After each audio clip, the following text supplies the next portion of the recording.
So I'm teaching a class on practice culture, which is, I used to teach, and I still teach, a lot of classes about, RVUs and how to judge your accounts receivable and how to look at your productivity and how to value your practice. I still teach a lot of number classes, but I started teaching classes about these kinds of topics, and I've found that of the work that I do, this ends up having more impact sometimes on what ends up happening in practices than when I actually fix someone's pricing and make them an extra $100,000. Like, this ends up being more important, which is a little, distressing for someone like me, because I like, classes with numbers in it, because then I can prove things. So we have to talk about feelings, things like that today. But I'm going to do my best.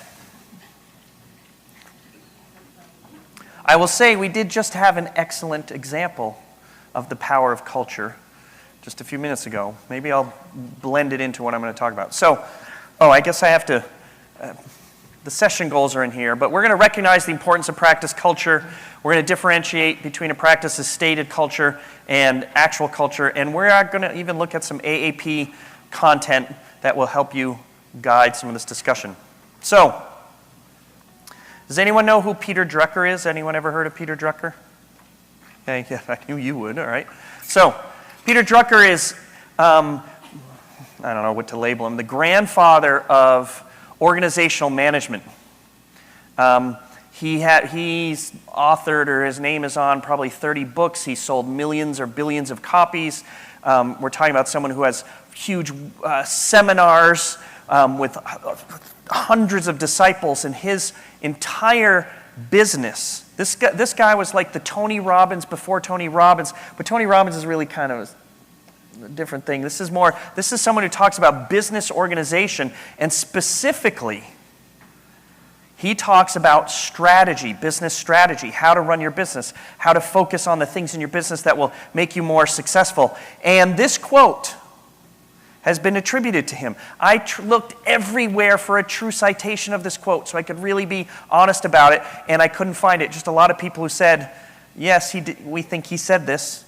Let's just pretend he did. So here's this guy who made a living being the champion of strategy and business strategy, how to define it and how to run your business, how to make your business profitable, how to beat your competitors, how to make a better mousetrap. And his message right here is that culture eats strategy for breakfast.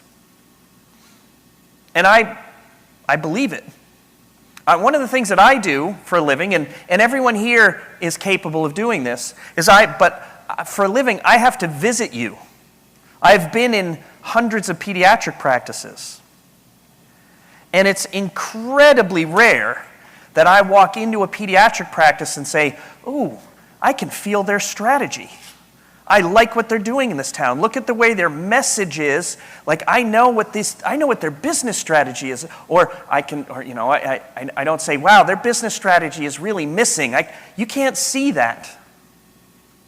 But just like I can, or you would feel the same way, I can walk into a pediatric practice and in 30 seconds tell whether or not this practice has a good culture or not. It takes no time. The first person I meet, the number of, this happens to me every now and then. I go on the road, okay?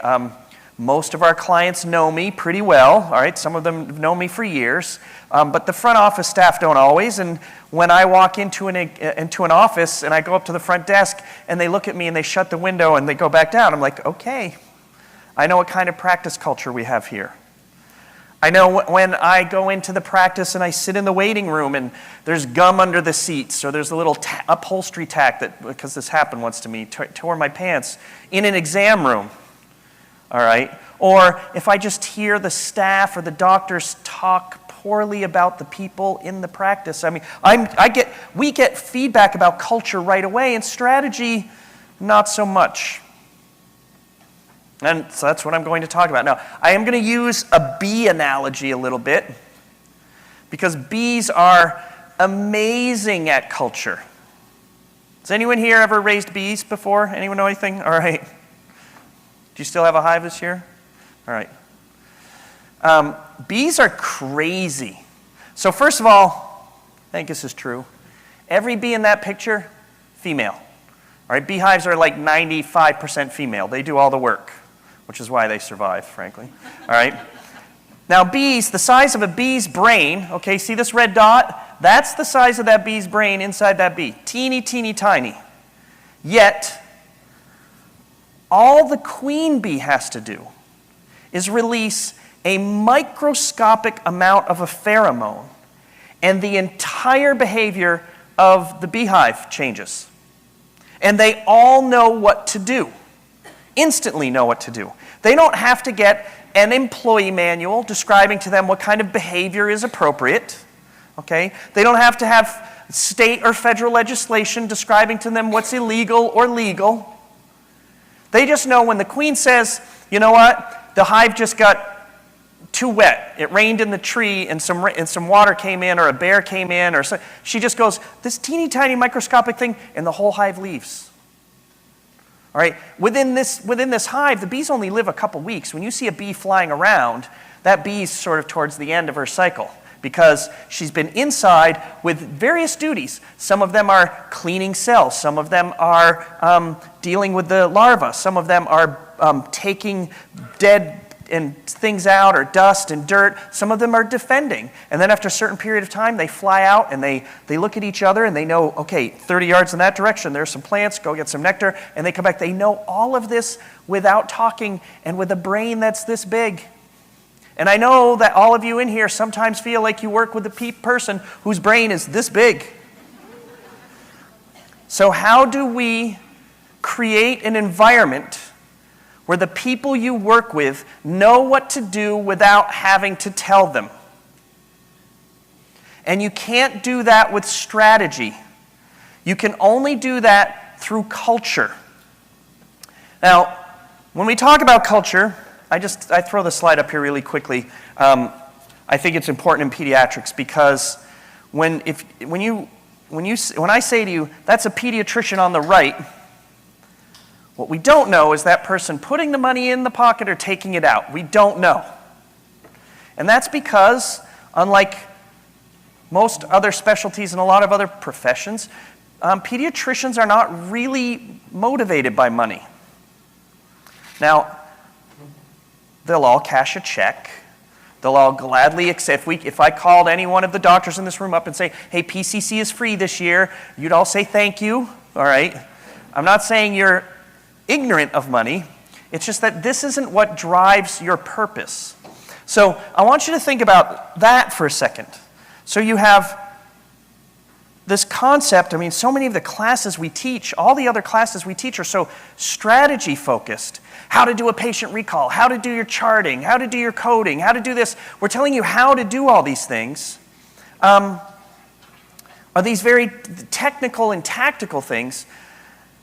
But we don't talk a lot about why and what motivates people. And if we understand as part of the original premise that you are not fundamentally motivated by money, it's still a motivator. It's still a big one.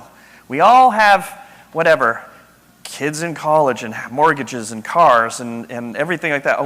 We are motivated by money, but it is not what made a pediatrician. Already we should know out of the gate, we've got to slow down and be a little bit more conscious of what we talk about when we talk about culture. If I were at an orthopedic surgery conference or a dental conference, I would be up here talking about your dental strategy. But I'm not. So here I am. So, this is an impression. Okay, you get it? First impressions. All right.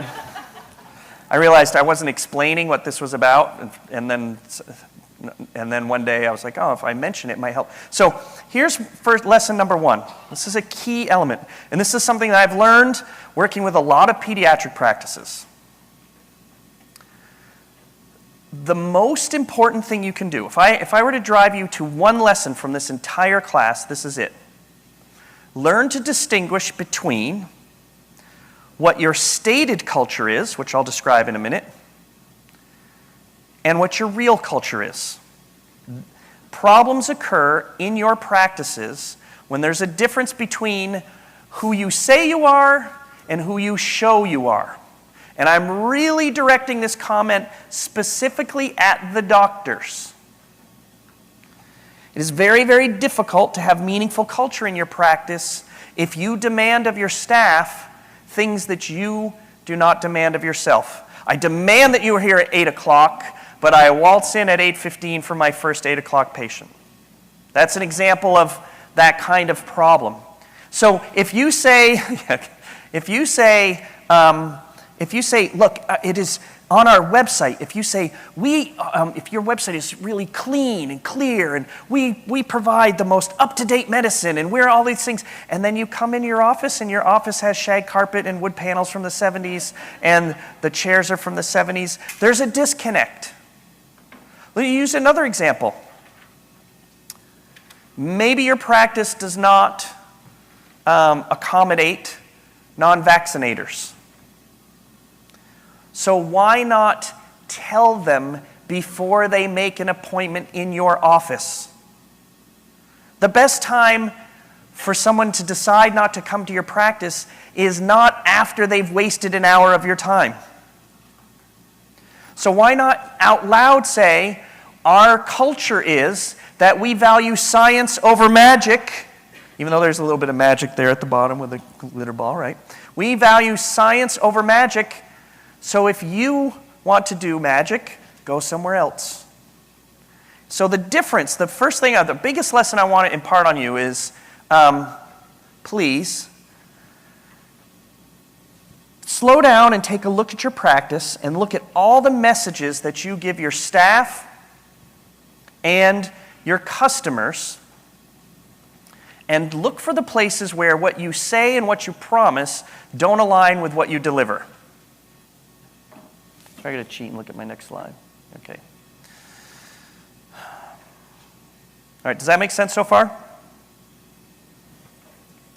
One thing that you could do if you wanted to rely on strategy is, does anyone here remember the Choose Your Own Adventure books?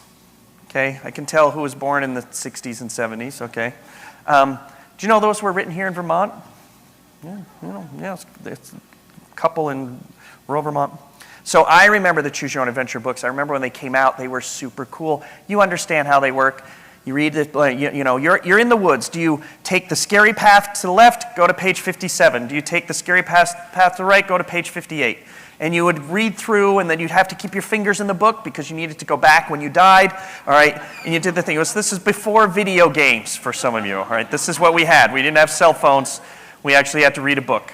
So you could create for your staff a giant Choose Your Own Adventure book.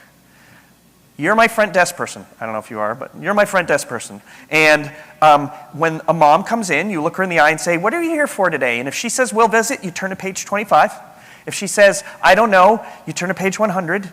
If she says, I'm walking in, you could go through and you could walk through all of the different scenarios that might play out at your front desk, okay, to say, and if she says she doesn't have her credit card today and she owes a copay, then what do?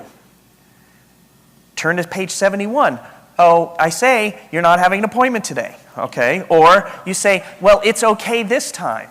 And I'm just picking on an example where in your practice, if your culture is broken, you will get different answers from different people depending on which doctor is there or who's looking over their shoulder or who isn't looking over their shoulder. That's an example of a broken culture. But you could solve that through a big Choose Your Own Adventure book, but how big would that book be? It would be 10,000 pages tall, and you'd have to add 20 pages a day because your families are crazy. So given the infinite amount of crazy that your patients and families represent, since you can't create tactical strategic rules for every one of those interactions, the only way to address that is to teach the people who work for you and with you, this is how we generally address a problem like this. If they show up and don't have the money to pay today's copay, our response is this. and what you tell them there, I don't think there's a right or wrong answer there. I mean, I really like it when you collect that copay, but maybe that's just not the culture of your practice. So if your practice says, no, actually we don't make them collect the copay, then you should never expect your practice, anyone else, the staff in your practice, to ever be adamant about collecting money downstream. They're not going to. You've sort of set a cultural tone, and that may be fine. But what you can't do is expect them to collect money downstream at some other moment, or to expect them to draw a hard line if you've made a soft line up top. And you can flip that whole example around. If you say, I expect you to collect money at the time of service every time, you shouldn't be surprised when they are a little hard-ass later down the line. Well, if you're making, like, this mom was sad last week. She'd driven 45 minutes. You sent her home. Why is that different from, me sending her to collections now? And I'm not saying either of those things is right or wrong. I'm just saying that's where you just need to align your culture. And for the doctors, the culture of your practice will never, ever be better than what your staff sees when you interact with your patients. This is the baseline. If you come out of an exam room and talk smack about a family, you have given them permission to talk smack about a family when you're not there, and you will hear it. So the dignity and respect that you give your patients is your baseline. All the staff in here are like nodding, yep, that's right, okay. But if you're the doctor, you are the person who sets the tone. This is where you have to start. So, we'll talk about this in a little bit. When we talk about the values your practice might have, if you step up and say, well, I value, I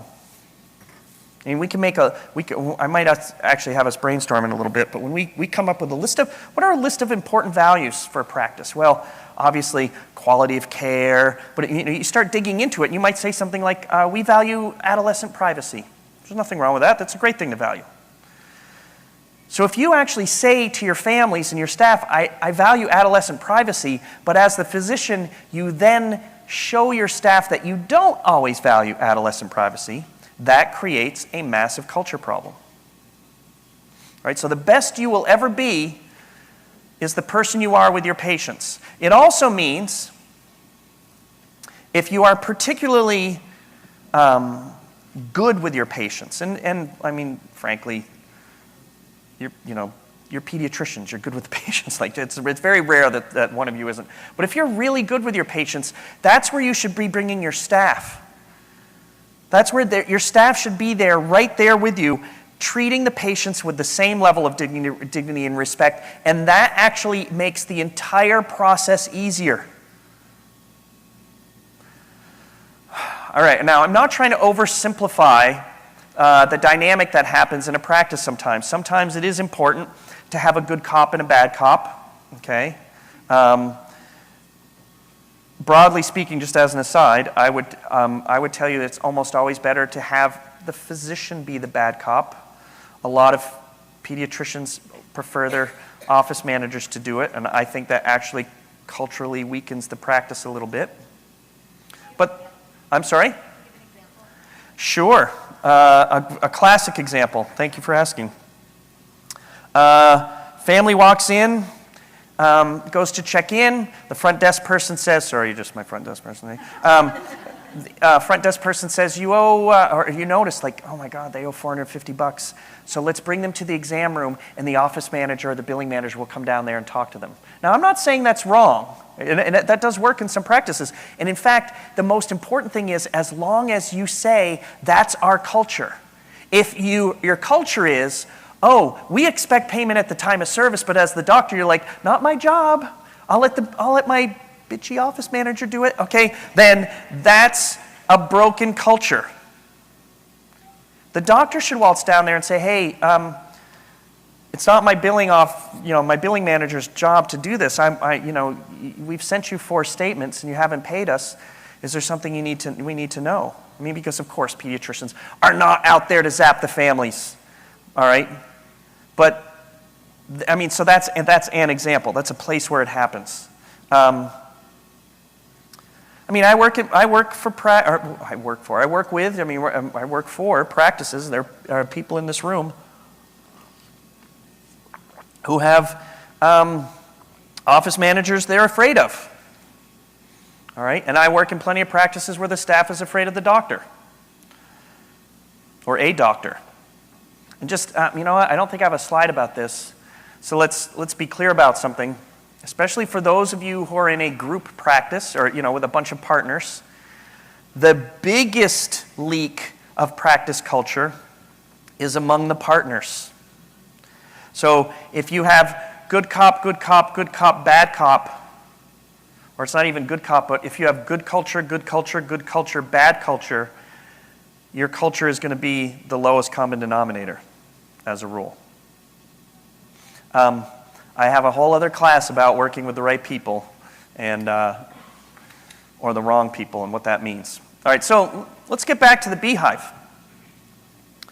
So an image or a goal that I want you to have in mind is to think about yourself being a queen bee. There is one bee in this hive. All right, so if you ever see this is when a beehive is swarmed. You could legitimately walk up to, whenever you see bees like this, you could walk up and put your hand in there and they are not going to sting you. They do not care about you. In the middle of that ball of bees is a queen bee, and they're all around her, surrounding her, keeping her protected. And what's happened is she's fled the hive. I'm not suggesting anyone here sell their practice and move, okay? But she's fled the hive, and she is looking for a new landing spot. And wherever she decides to go, they will all follow. And what you want, what I want you to have, the vision I want you to have in your head is that you're the queen bee of your office, and you want everyone in your staff to just sort of understand emotionally, culturally, what they're supposed to be accomplishing when they're in your office. So you don't have to slow down and tell them and say, okay, you stay right there, exactly 8 inches from the queen in the center. You stand right next to her. You stand where you don't have to give out 10,000 individual instructions if everyone understands more or less what their job is. All right. Now, how do I do this? When I meet a practice, especially a new practice, when I say especially a new practice, it's because when you get a new practice, you get to start from scratch. That's kind of the fun part.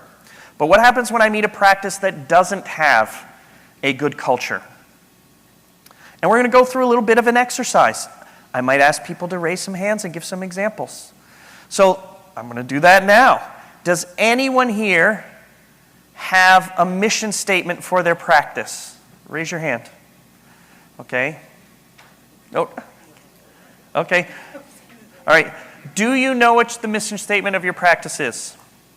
You do not. Okay.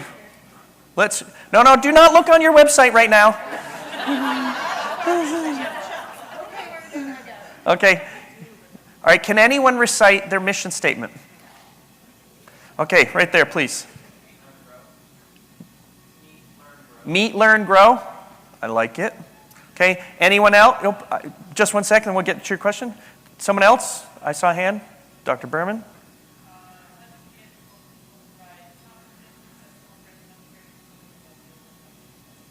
Excellent. Douglas Beagley, PCC employee. Do you know the PCC mission statement? I do. Can you recite it for me, please? It might take me a second. It's hard when you're on the spot. Yeah. To remove the obstacles of pediatricians practicing it. Okay. That keep pediatricians from taking care of children, but close enough. So here, the reason I asked is, I'm not going to, Kathy, Cotter, and Bastian right now are like, holy shit, don't ask me. But all right, you probably could repeat it, especially because I did say it. Now you're all safe. But when I ask a PCC employee, they all know it. I mean, pretty much. And the reason is, it's a single instruction that I can give to Douglas, and Douglas can give to me, that we can share throughout like a bunch of bees in the hive. It's a single instruction that allows Douglas, when he can't slow down and confer with us, if he has to make a decision on his own, he can say, Does this remove an obstacle for a pediatrician? Yes, it does, and he can keep moving. And if later on we say, but we didn't want you to remove that obstacle, okay, we can at least understand where he came from and why he did it. How many times have you, in your job, have you worked with someone and you're like, what were they thinking?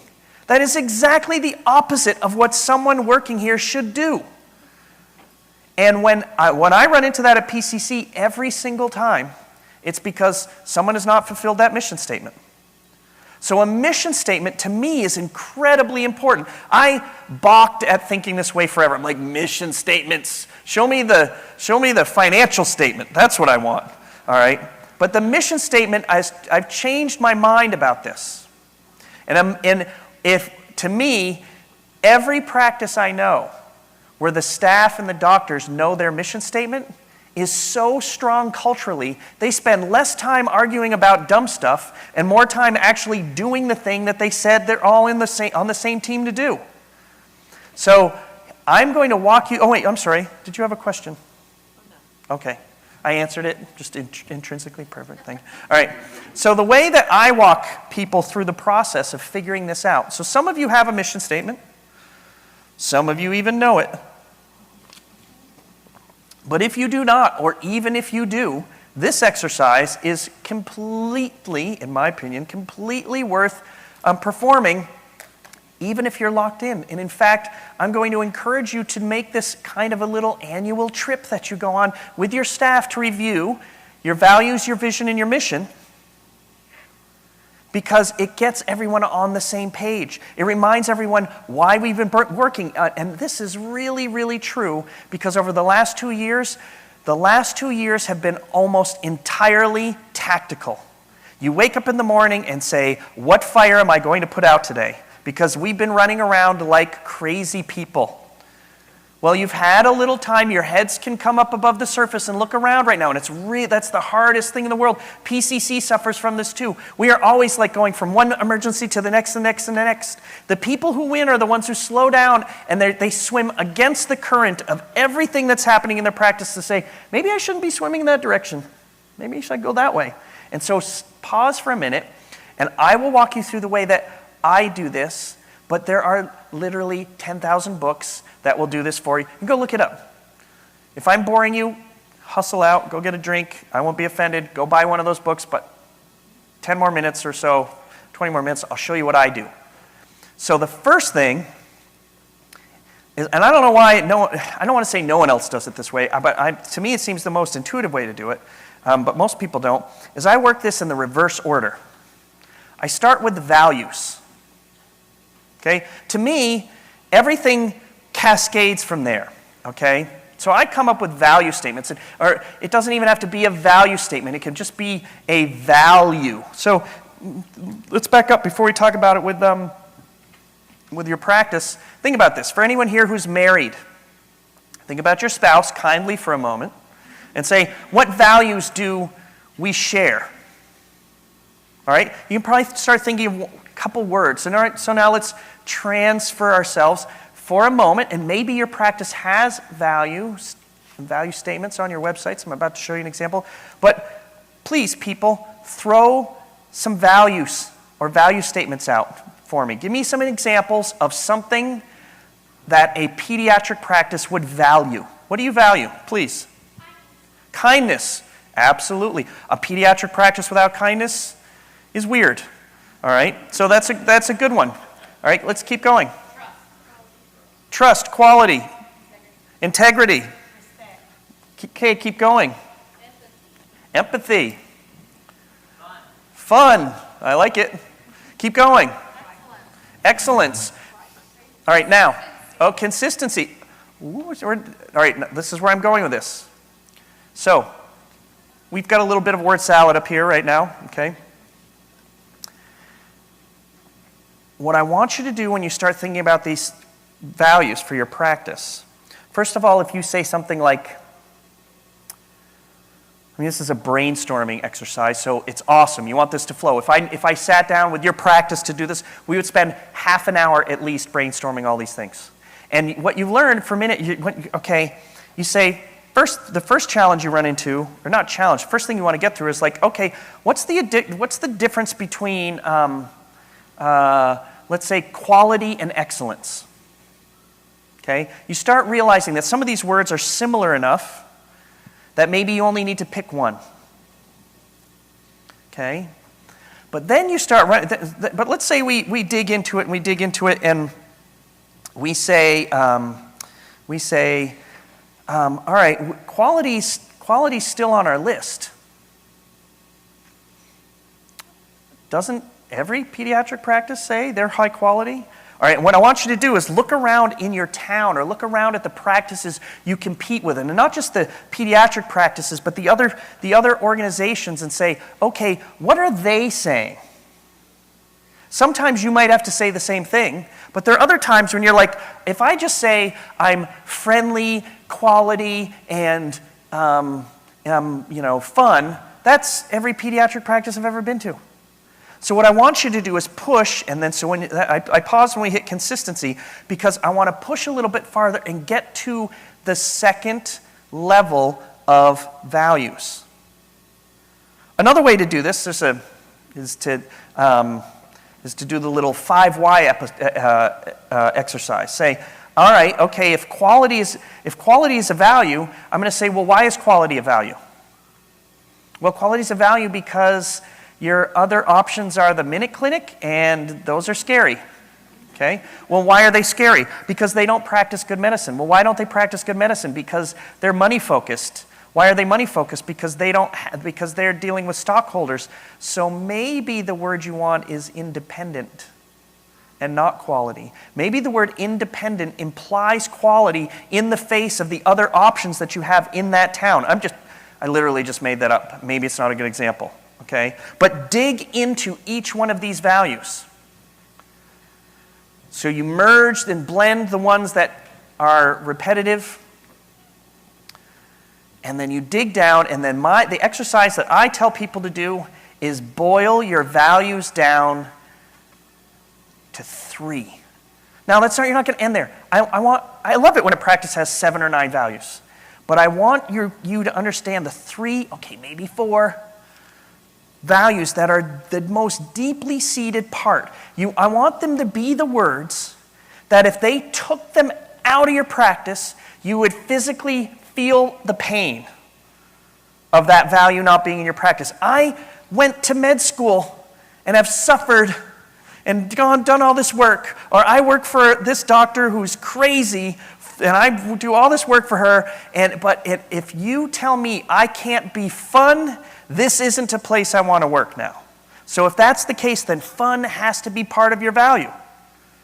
I am talking really specifically about something that's emotional, so it has to be something you feel. If you're like, okay, consistent doesn't mean that much to me, or you can see consistent leaking out, but quality is, you keep coming back to it, then that's what I want. I want quality in there. And so this exercise takes some effort. Let's look at one. So the AAP structure something. There's a link. You can Google it later, and all the slides are in the app and everything. But you can actually Google the AAP, Sample Mission, Vision, and Value Statements for Pediatric Practices. They literally put this on the website so you can cut and paste and steal. That's what they are there for, and they're not bad. So this is what the AAP has, all right? AAP says quality, innovation, teamwork, service, integrity, and compassion. I think if I'd let you brainstorm for another 60 seconds, we probably would have hit all these.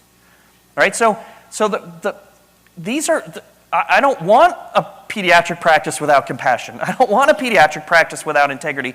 But, as someone who's worked in marketing for a long time, there isn't a parent who has read past the 3rd bullet. All right? So I want you to just distill this as strongly as possible and pick your 3. I'm not going to be upset if your website has 6 or 8 things, especially just as an aside. Remember, the culture that you show your parents is also the culture that you show your staff. Now, I really mean it when I say no parent has read past the 3rd bullet. But when you meet with your staff and you're working with your staff, you can go into those 6 or 8 bullets and have those discussions because you are engaging them with your culture and what your expectations are. Does that make sense? So now, once you have your values, to me, the rest of this becomes a lot easier. Oh, and so I was doing this, I need to think of the example. I was doing this recently. I was doing this in a state that had attempted to pass some pretty strident anti-LGBTQ for teens laws. And one of the physicians in the room, when we were talking about values, was someone who fought against it really successfully, actually. Got it blocked the law from happening. And I think one of the words that she came up with was, I think she said something about safe. And we were brainstorming. I think safe was the word she used. And when we were brainstorming, when it came out, I could see right then and there, she hadn't thought of that word as one of her key values, even though she'd been fighting her state legislature on this issue. And what she was zooming in on, okay, she's in that state, and she realizes, wait a second, if I am and she started circling around the word ally, she said, wait a second, if I am an ally in this state, that value distinguishes me substantially, not only from, frankly, most of the other people in that state, but even some of the other pediatric practices.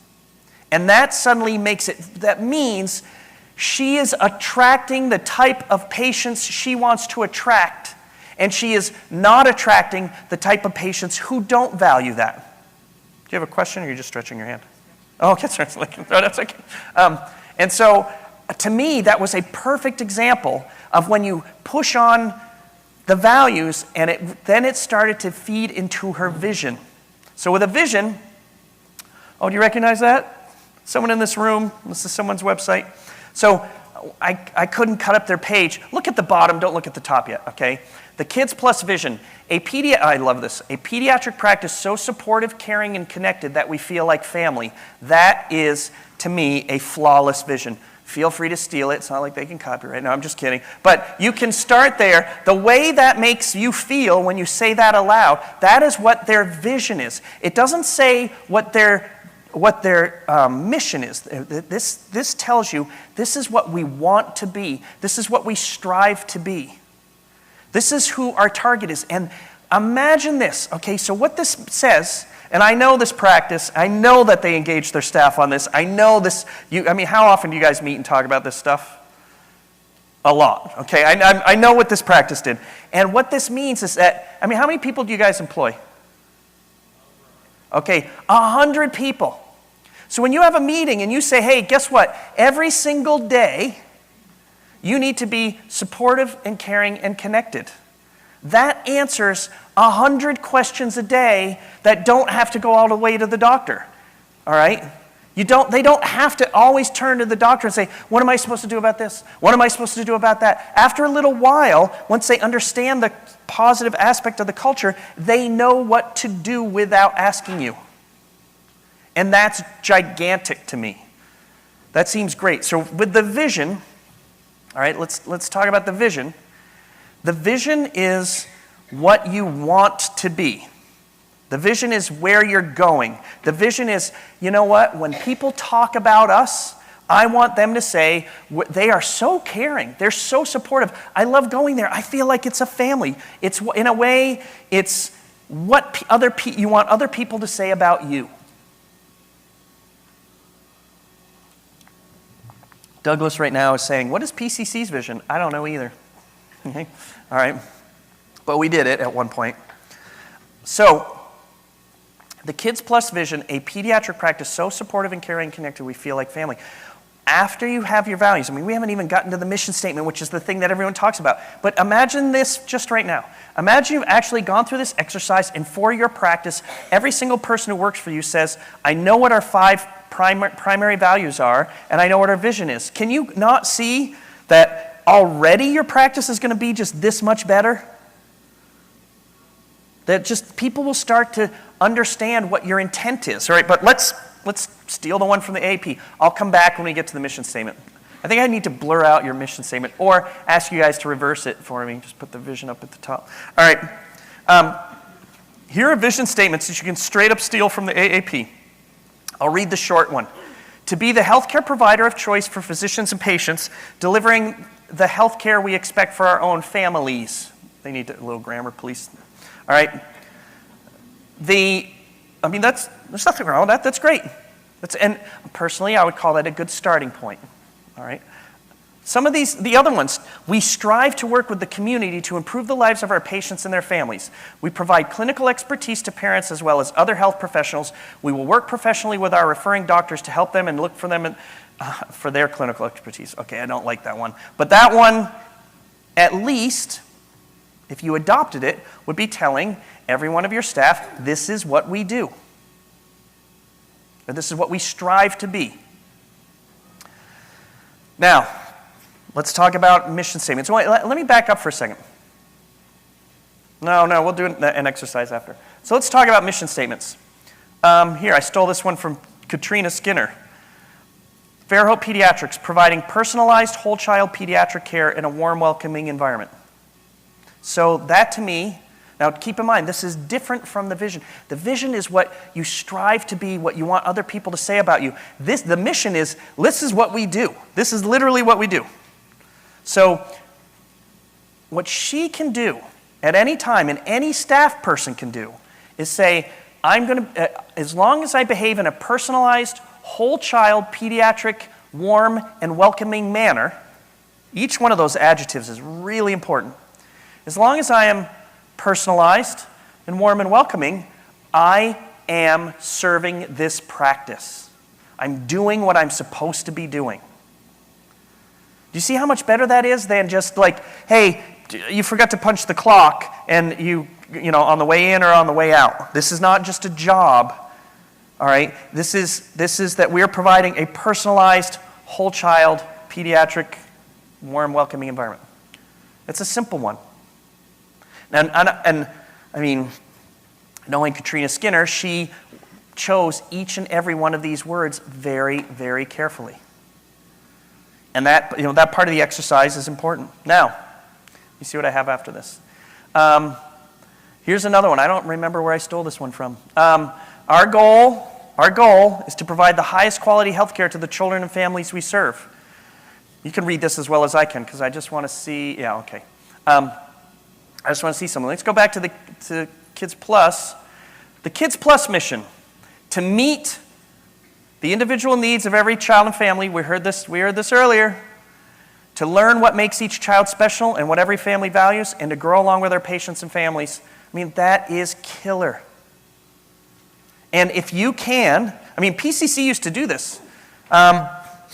We would have a company meeting, and John would give a prize. He would pick someone, and if they could recite the company mission, they got a little prize. I don't even remember what it was, $5 or something. And that stuff actually works, because if you're a Kids Plus employee, all you really need to do is follow these rules here. And once you're aligned culturally, a lot of other things fall into place. Let me ask you this. This is true whether you're the doctor or the staff. I mean, you know, right, that when you work with the wrong people, the wrong person causes all the trouble in your practice, and the right people solve all the problems. Like, you've worked with someone who's just like, I don't even worry about her. She just takes care of business. She does what she's supposed to do. All right, and then this person, I have to worry about everything all the time because it's like they have a flamethrower and they're setting everything on fire. That is a cultural alignment. When you have, maybe you have a friend like that. You have a friend who you can call up and they can just tell by the tone of their voice that they need to distract you, or you need to go get a beer, you need to go play a sport, or do whatever you do with your friends, okay? That's what I do with my friends. So that type of person is aligned with you culturally. It's someone who hears you. And when you're not aligned culturally, you're always trying to renegotiate things and figure out, you know people. You have a conversation with them, and you're like, I have no idea what they were talking about. I understood the words, but I have no idea how, she came up to me and she said, well, you know about X, so Y? And I just nodded my head, and I'm like, I have no idea where that conclusion came from because I'm not aligned culturally. And that's what this is about. Now, so what do you do? Now, normally, I might do this in a smaller room with a smaller group of people. Okay, we're not going to go around in a circle today and go through everyone's values and so forth. But what do you do when you get home and you do this exercise? Let me see, I need my notes. This is literally, I think, the only slide deck I use where I have notes in them, and my notes are here. So I have to remember what I'm supposed to say here. When you get back to your practice, one thing I want you to do is I want you to go through your practice. I want you to do this exercise. Now, I know I know how this works. You come to the users conference, you get 3 days of classes like a fire hose, and maybe 1 or 2 of you will actually go back and do this exercise. That would be a victory for me. So I don't know who that's going to be yet, but I'm speaking to the 1 or 2 of you who will go do this. When you get to the end of the exercise, all right, maybe you already have a mission, vision, and values, and so you don't need to do the exercise. What I want you to do is then go into your office. I want you to walk in your office in the morning, when it's busy. I want you to tell your staff, hey, I'm doing something. I need to listen to something about my practice. You can make up a story. I've got a problem with it. I want to talk to a contractor about something. Say that.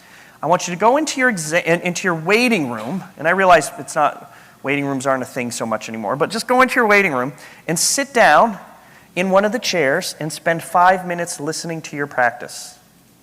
I want you to listen to how your staff answers the phone. I want you to listen to how the staff greets everyone who comes to the front door.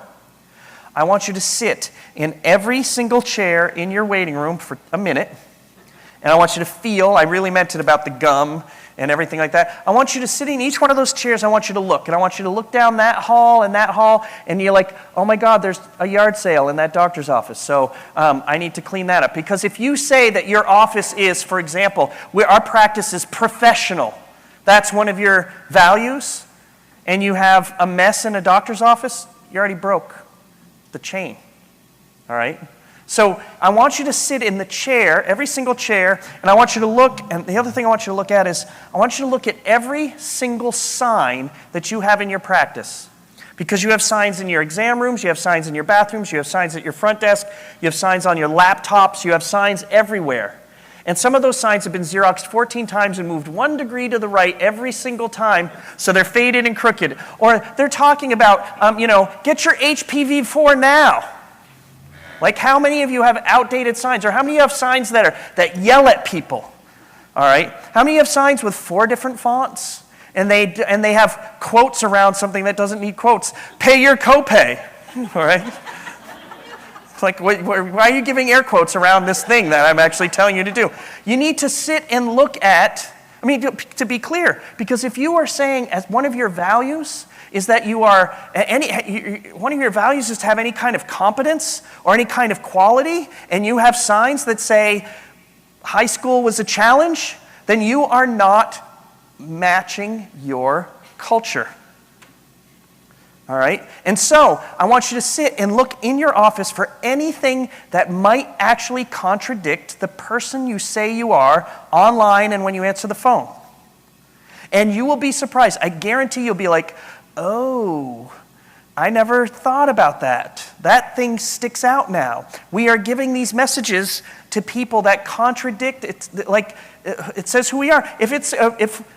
A bunch of you said at the beginning, we're caring and we're kind and we're friendly, and your messages at the front desk are effectively a middle finger, but with words. You are not aligned with your own culture. So you have to back up and say, all right, if we're going to be friendly, you can be friendly but firm.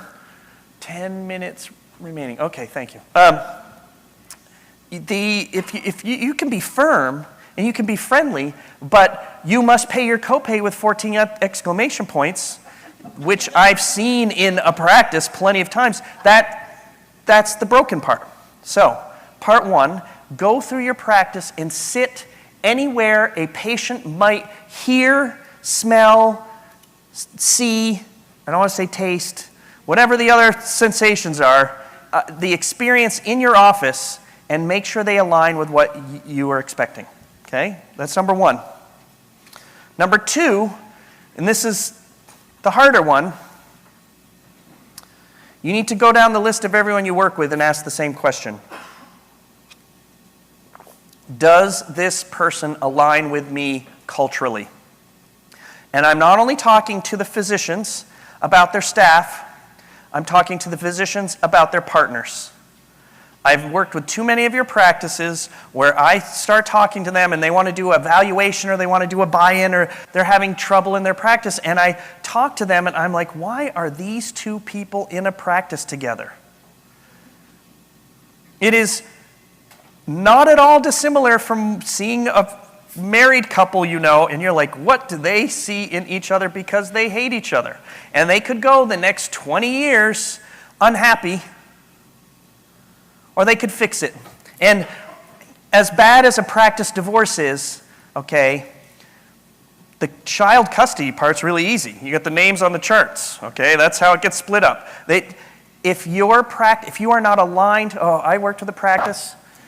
I do have to be careful because I know sometimes I say things in here and I see eyebrows go up. Like, he's talking about me. All right, so I know practice who's not in this room, but they're very much here, where it used to be 5 docs, and 4 of the docs would never allow their patients to see the 5th doc because they didn't trust her. They thought she was a bad doctor. That's insane. How do you practice together? And they did. Like, how do you actually have how do you own a business with someone who's culturally so different from you? Now, what I also don't understand is, why was that doctor still there? I mean, it's not the case anymore. It worked out, but it took many years. So, you do need to ask yourself, if I sat down with my partner or partners and we brainstormed a list of values, would it be a collaborative thing where our together as a group we actually came up with better answers than we could come up with ourselves? Or would we come up with 2 very different lists that can never be resolved? And I'm going to suggest if the latter happens to you, or if you suspect that latter would happen to you, you are in a dangerous situation, and, I do this for a living, it is unlikely you will ever be happy in your job. You might make money, you might enjoy working with the kids, but if you are not aligned culturally with the people you work with, you will always be unhappy. So think about that. I'm going to end on a joke or something. So, my point of the slide here was to just really encourage you, again, to think about being the queen bee of your practice. How do I communicate to my staff and to my partners what my expectations are of them and what their expectations should be of me without having to spell it out like it's in a choose-your-own-adventure book? And that is the mark of someone. We do all know people who are very powerful and communicate so clearly about what they want from you and what they will give you in return that you don't have to talk about it. We all had teachers when we were young who had really high expectations. Okay? I knew when I was a kid, if I wrote a paper for high school and I wanted someone to proofread it, I didn't give it to my father because he was going to nuke it. He was going to redline the whole thing. But I also knew then that was because that was his expectation of what I should be delivering. I never actually had to ask him. Like, I never had to say, I knew exactly what I was going to get. So was that good or is that bad? That doesn't matter as much as I knew what to expect if I handed him one of my papers. So if I had a really important paper, I would hand it to him. That was good culture because I knew what he was going to do without having to ask him. So, I think I only have, this last slide. So right here, last thing I want to say is, there are a couple other resources I recommend. I have a class that I'm going to be teaching later today. It's now up to 7. I added 2. That's your 2022 bonus. The 7 biggest business mistakes pediatricians make. I've done a whole podcast on it. I've done a webinar on it. You can Google it left and right. However, or at the bottom, let me not say however, at the bottom, I have the AAP Sample Mission, Vision, and Value Statements for Pediatric Practices. You can literally just type that into Google and it will pop right up. That's how I found it. But then, the middle one is my favorite. So the Harvard Business Review in January of 2018 did an entire issue on business culture and the importance of business culture. And they told us, they tell a story in there about a guy who is the lowest not even engineer, tech on the totem pole at the Volvo plant. And they talk about how his care and focus on building this one little part of a Volvo, he pours everything into it. And these researchers are trying to figure out practice and business or culture and strategy. They're like, what? You never even see the results of your work. The craftsmanship that you're pouring into this is so intense. And he said, because I know if I do my part right, it affects everyone else downstream. So when I do my part right, it affects everything in the office. And you know that's so true in your office. Though all it takes is one person answering the phone wrong, and your whole day can get screwed up. So that Harvard Business Review, you can go there and you can actually download it for $5 or $10. So that 2018, the culture factor, and then they have a bunch of individual articles under organizational culture. That is some of the best culture-based reading I've done. Now, I guess over there, we're supposed to be taking questions in socio. I think that's also for the people who are at home, right? So if you're in particular, I'm talking to you. I'm pointing at the camera, don't worry. If you have questions, you can post them in socio and Kathy will yell them out to me. Otherwise, if you have a question, you can raise your hand and I will point at you. Please. As an office manager, what recommendations would you give in trying to get the doctors to buy into the fact that the practice culture is important and it needs to be made a priority? You are asking, well, first of all, let me repeat the question. How can you, as an office manager, get the doctors to buy in and understand the importance of culture, and how can you get them to support your goal of improving it? You have asked the single most important question anyone can ask when I talk about this. Do I get points in that? Yeah, sure, yeah. I'll give you some. If I could throw you some little stars, I'd fling. So the first challenge to answering that question is that the fact that every practice is a little bit different. So depending on I know who your doctors are, but depending on who the doctors are, I might say, oh, well, you know what? She just needs to why don't you send her the video of this class, okay? Or why don't you grab those articles from the Harvard Business Review and just encourage, some people I could say, you might be able to make it happen with a little bit of work. There are others who I'm it's a lost cause. I mean, I want to be honest, it's absolutely the case that PCC has clients for whom this class will bounce off forever because they are doctors who own the practice and they just want to come in and see some kids and you leave them alone. So you then have two choices, in my opinion. I mean, maybe there's a third or a fourth, but the two choices you have are, number one, you can decide whether you want to continue to work there. Now, it's not an easy choice. I'm not saying, I make it sound well, it's obvious. They are not culturally aligning with you. The other thing you could do is you can say, hey, look, if you want to abdicate, if you want to be an absentee landlord in your own business, fine, but give me permission to run it. All right? Don't undermine me. Let me tell you what I'm going. Now, I just gave you the longer road to hoe. All right? That's more work, but you can say maybe. And I don't want I don't even want to paint a physician who's behaving that way in a bad light, because that's not what they were trained to do. That's not why they went to med school. Owning a business is not easy. And you're running the business and they're seeing the kids, but you can say, hey, let me put it together and engage them on building the culture, get them to understand that they are a crucial part. The culture comes down from them. But right now, if you have a physician or physicians who don't want to have a cultural conversation, then that is their culture. And I can't paint a good picture of that. I think the thing that would tell me that your house is on fire is if your doctors, if they talk a big game about how great their practice is, but then don't actually show up to deliver it. And that does happen.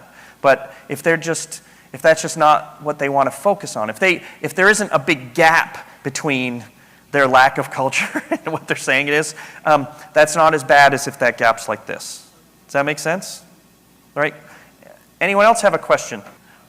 So, let me rephrase that question so our editors at home can take care of this. How can your employee benefits possibly reflect in your culture, your practice? And the first thing I'll say is, in one really, really obvious way, if your doctors say, even if it's just for their patients, that they are compassionate and they treat everyone, actually I have a really good example for you in a second, but if they say, we treat everyone like family. Okay, so you gotta be careful. When you say, using the Kids First example, if you say, we are treating everyone like family, everyone includes the staff. And I actually I have a friend, a guy runs a practice, and he said when COVID hit, they live in a very urban area, and they got wiped out, and they couldn't sustain their staff. So they actually laid off, or they furloughed some people, and a couple of his staff were incredibly upset, like more so than he thought, because he'd been saying all along, like, look, we can't make payroll next week, like we're in trouble. So he laid some people off, and someone was like, he thought more upset than it warranted. Like he understood it's upsetting, but he finally, like digging into it, came back and the staff person said, yeah, but in our meetings, I've been working here for 5 years, and in our meetings, all you talk about is how we're all family. He's like, you don't fire family. And he was like, oh, I never thought of that. I had set the expectation to him that he was part of my family now, and I just fired him. And so, of course, that's where that gap was. So it would strike me that regardless of where your employee benefits are today, that's an example of when I said go sit in a chair or go look down a hall, go take a look at your employee benefits and see if they align with, I can give some really awful examples, okay? If you're a pediatric practice and you work with one of the grandfathered ERISA plans that doesn't cover welfare, well visits, that seems really weird. And I've seen that sort of thing.